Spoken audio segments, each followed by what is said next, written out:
আসসালামু আলাইকুম ওরহমতুল্লাহি ওয়াবারাকাতুহু।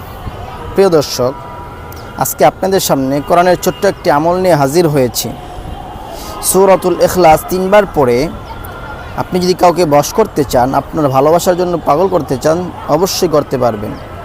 আমলটি খুবই ছোট্ট, গুরুত্বপূর্ণ। খেয়াল করে শুনুন। সূরাতুল ইখলাস 3 বার পড়ে হাতের বৃদ্ধাঙ্গুলিতে ফু দিলে কী লাভ হয়, কী ফায়দা হয়। আপনার সন্তান আপনার অবাধ্য, আপনার স্ত্রী আপনার অবাধ্য, আপনার স্বামী যদি আপনার অবাধ্য হয়ে যায়, এই ক্ষেত্রে আপনি তাদের জন্য এই আমলটি করতে পারেন। এই আমলটি কিভাবে করবেন তার পূর্বে যারা আমার পেজটিতে নতুন এসেছেন, পেজটি ফলো দিয়ে পাশে থাকবেন।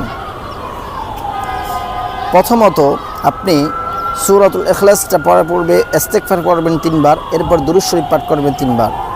এরপর আউযু বিল্লাহি বিসমিল্লাহির সহিত এইভাবে হাতটাকে চেপে ধরে সূরাতুল ইখলাস 3 বার পড়বেন এবং যেই লোকটাকে উদ্দেশ্য করবেন তার নামটা মনে মনে জপতে থাকবেন। ইনশাআল্লাহ এই আমলটি আপনি যদি লাগাতার করতে পারেন, দেখেন অবশ্যই ফলাফল পাবেন।